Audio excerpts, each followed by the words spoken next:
Welcome to another episode of The Angry Lieutenant, and I owe you the most thorough, honest content I can give you. So while I see a lot of yada, yada, yada about toxic leaders in the military, I haven't seen anyone come up with a how-to get out from under one. So here are what I see are the 5 aspects of getting out from under a toxic leader, and then I'll give you my story of how I did it. The first aspect is that probably one of you will be new to the unit. If that's you, you won't know what relationships exist in the unit, so be prudent who you talk to. Second, you got to do some objective thinking. Is this person's actions truly toxic with documentable actions, or are they just kind of a jerk?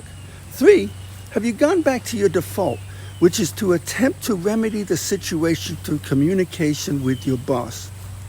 So after all this fails, aspect 4 is you decide your boss is toxic and you can't take it anymore. So you start building a case and you start taking action with memorandums for record and documenting toxic behavior. And then last, you make your move. Now let's be honest.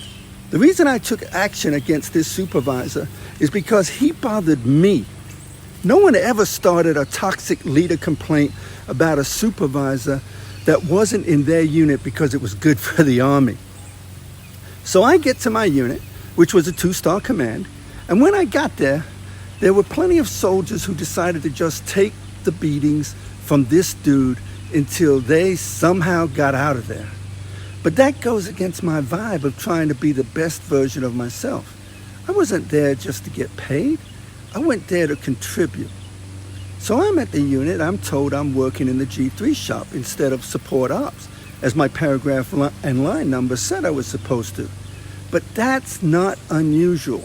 But it's a possible indicator that a command is reactionary. It didn't take long for me to see that my new boss was a Looney Tune.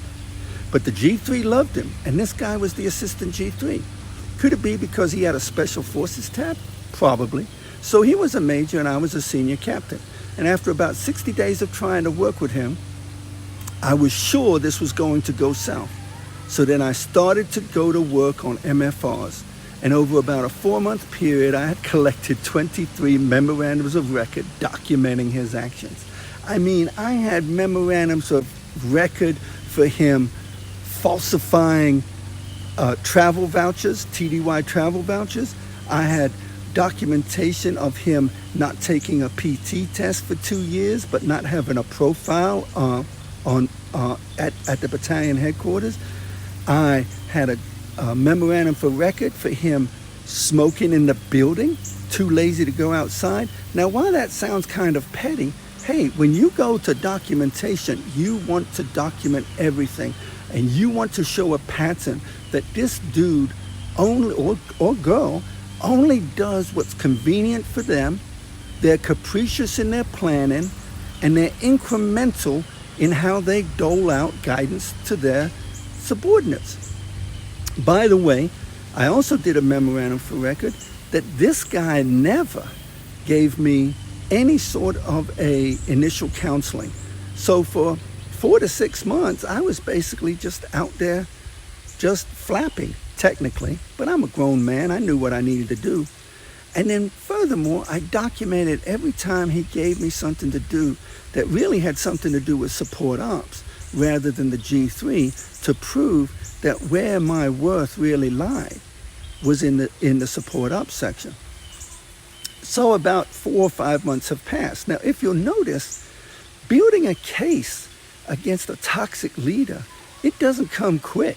You've got to have patience, but you got to let it come to you, okay? So then after about 6 months, this guy went on a 1-week TDY, and that's when I decided to make my move. Why? Because I didn't want him around to put the kibosh on my move.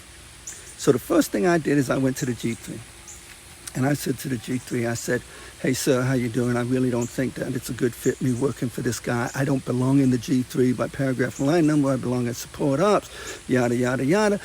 And oh, by the way, I have 23 memorandums for record documenting malfeasance on his part.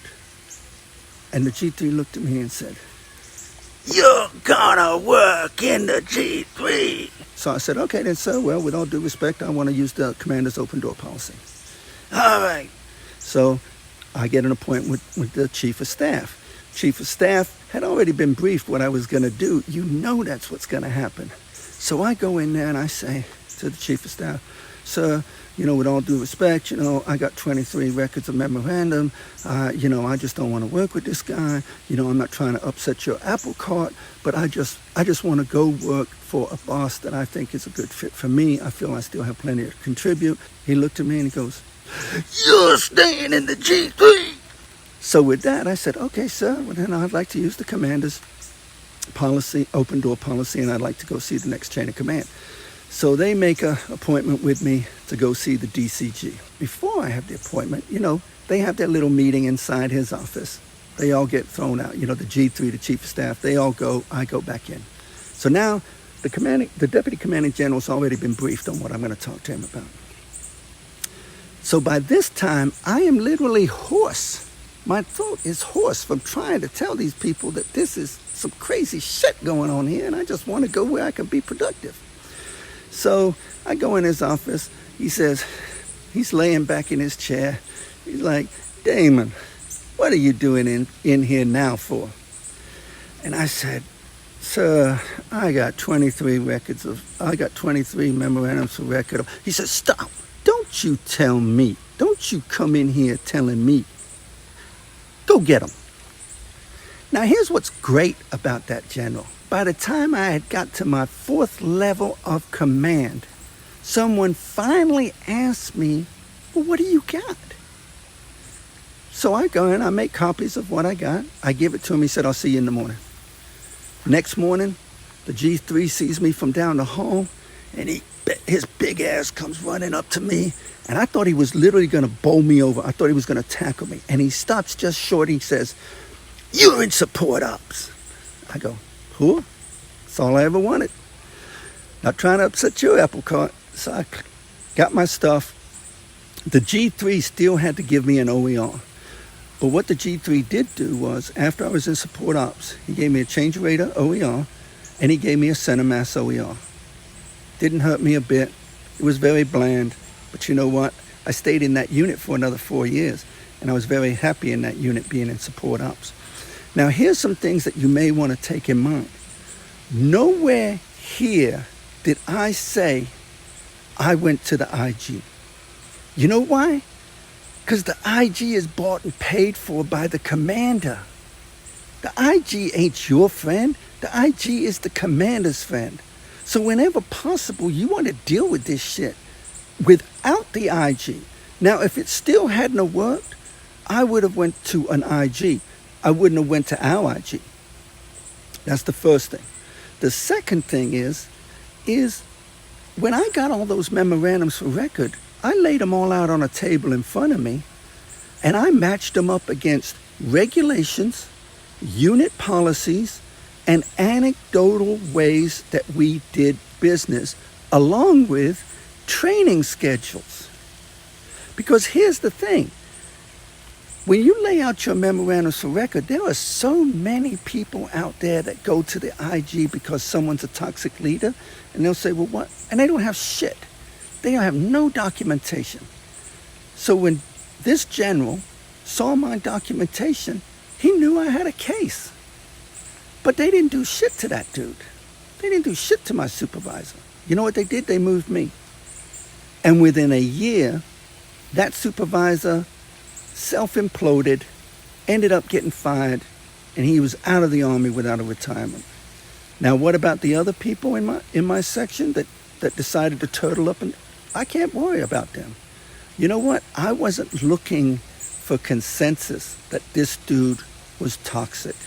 I was simply trying to state that he was toxic with the way I operate, and I had documented it. Now, this is the Angry Lieutenant. I hope that helped.